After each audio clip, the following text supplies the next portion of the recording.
Wanted to show you guys some stuff about metal. First, when you're dealing with metal in the way that I work with it, you need to be wearing some protection.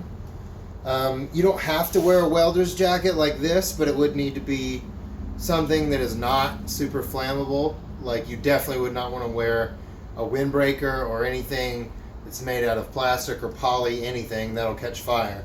This is leather, and these are leather, and this is a fire resistant cotton. One of the reasons you don't want to expose your skin when you're welding is the actual light that comes from the arc from here to here is actually as bright as the sun, and it can do very damaging effects to your skin, just like a sunburn, but right there next to you. And if you do it for a long time, you could get skin cancer, just like people that lay out in the sun might end up getting. I'm wearing big thick gloves. Whenever I show you guys about welding, I'll be wearing a welding helmet, which is pretty neat. It will just block all the harmful rays, and I'll look through here. Other than that, regular boots and probably blue jeans or some work pants are fine, but you don't want to be wearing shorts when you're doing what I'm doing. I'm going to show you all some fun stuff about metal. Metal is pretty neat. It comes in many different forms.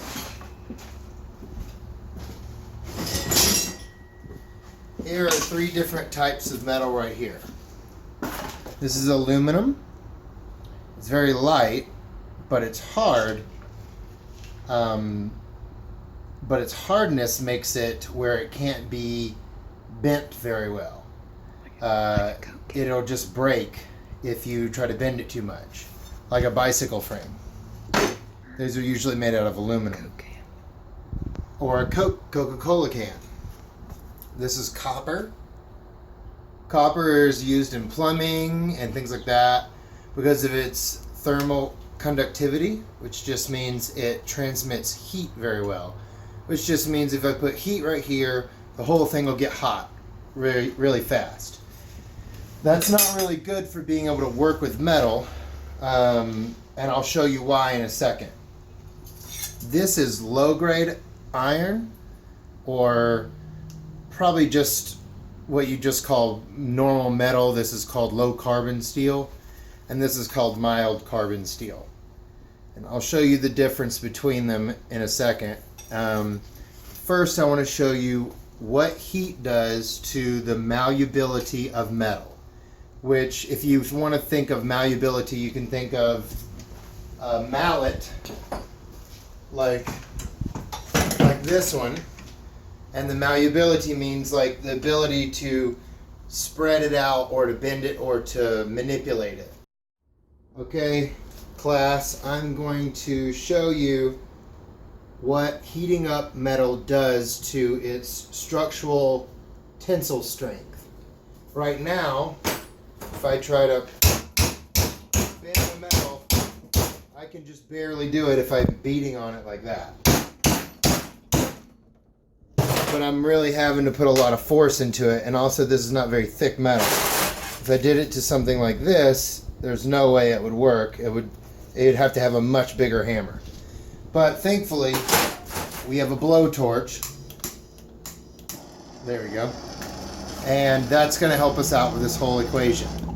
So I'm going to start heating up this metal, and I'll show you about, this is mild carbon steel, and how it retains heat compared to other metals. Okay, let's get started.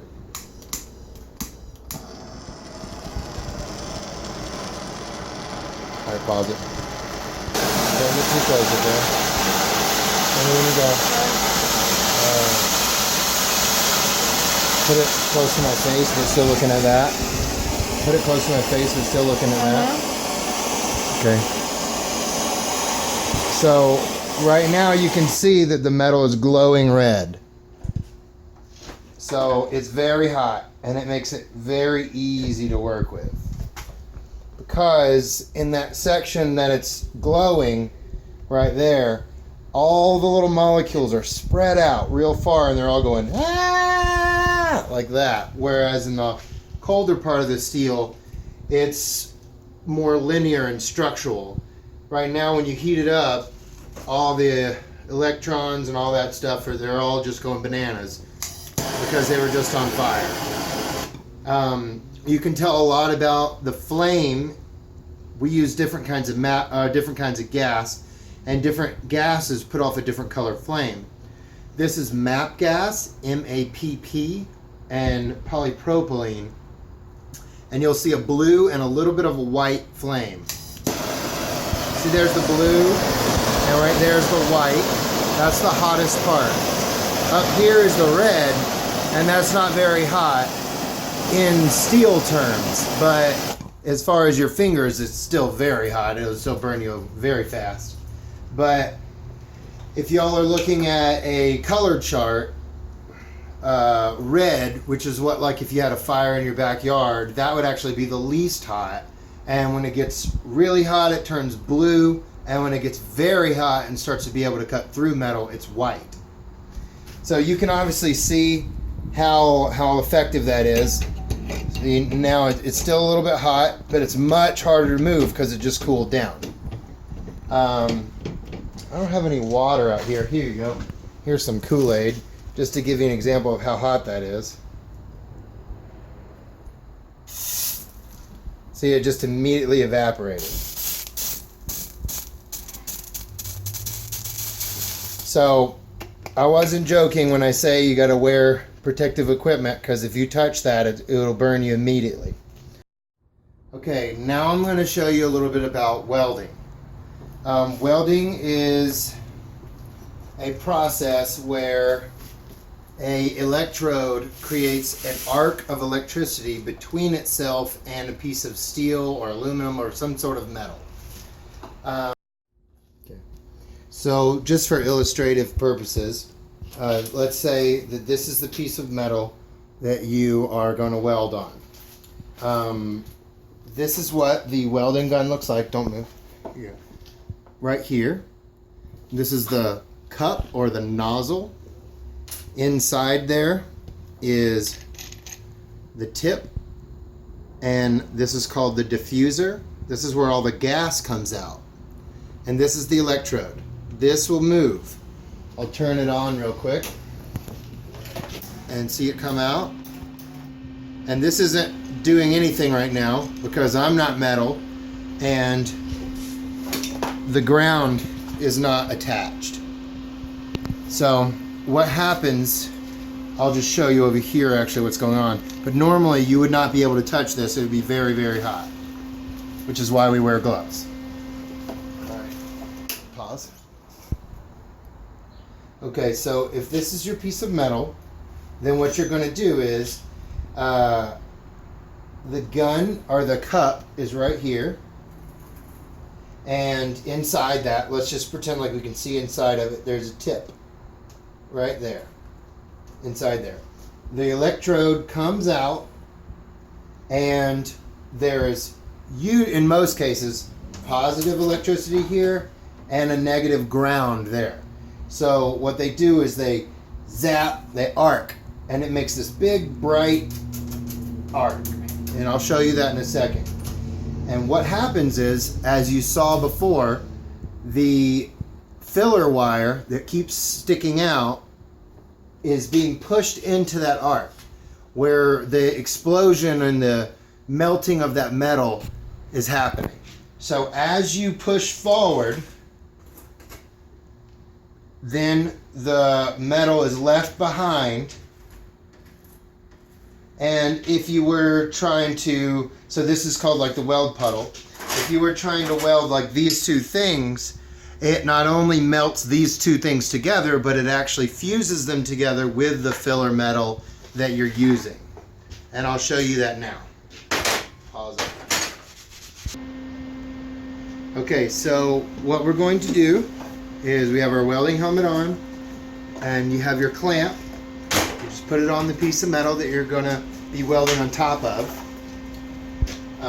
Actually, I need to clip these. Well, I can just do this. There you I got my welding helmet. I already told you that. So let's just use these two horseshoes for example. I'm gonna weld these two things together. I don't know, maybe there's a pretty pattern or something that I want to make. It doesn't matter. What I'm going to do, come in close, is I'm going to weld from here to here. And it's going to make, well actually let me do it in front of you, like right here to here. It's going to make a very bright arc. And as this travels across, it will melt these two metals together, but also, remember we talked about that will come out. And so it will push that metal into there. All right, back up a little bit, Jordan. Okay. What I'm doing right there that you just saw is I'm trimming back the wire because I need it to only be this far out. Okay, so I'll pull the hood down. And can you still hear me, Jordan? Yeah. Okay. I'll go ahead and start welding.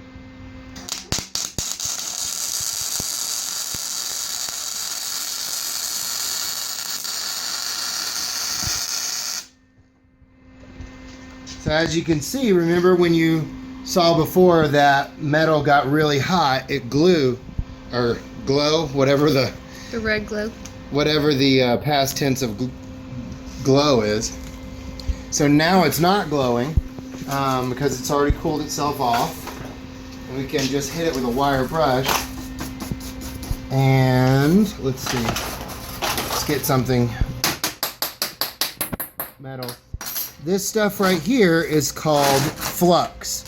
The stuff coming off of it. There's a thin layer inside of the back up, Jordan. Are you still recording? Mm-hmm. Inside of this wire, there is a thin amount of inert gas. So what that might mean to you is just like a pixie stick. It has powdered sugar in it. This has powdered gas in it. Basically, when it explodes, that gas comes out, and the reason the gas is needed is if you don't have it, it will create pores in the weld. So you need to use, shine over there, the welding gas, as well as in this case, you need to use a flux core wire for something like this. If I was using something cleaner that wasn't just horseshoes that have like all sorts of dirt in them, then I would use hard wire. As you can see now, these are permanently part of each other and they're not coming apart. Didn't even budge. Stop. And you're gonna have to like snake it up in there, okay? All right, so I bet a couple of you want to know what it looks like for me through the helmet. So what we're gonna try to do, I don't know if this will work, we're gonna try to stick the camera phone up inside the helmet so you can see what I see through here. But what's really neat, I don't know if you can see the helmet do this, but when it sees an arc, it automatically gets dark. It's called an auto darkening helmet. Okay, Jordan, see if you can put... How are you gonna see? I'll look through there with you. Okay. No. Get inside there. Okay. We'll see if you can see what's going on.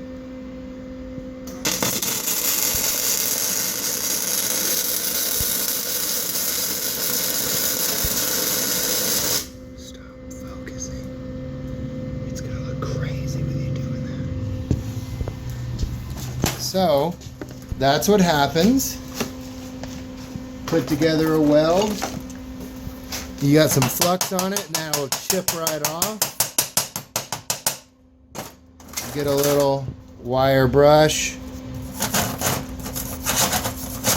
Get it all off, and you got a good solid weld.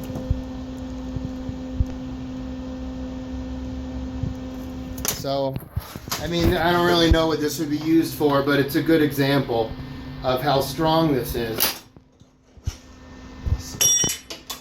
I'll just show you real quick.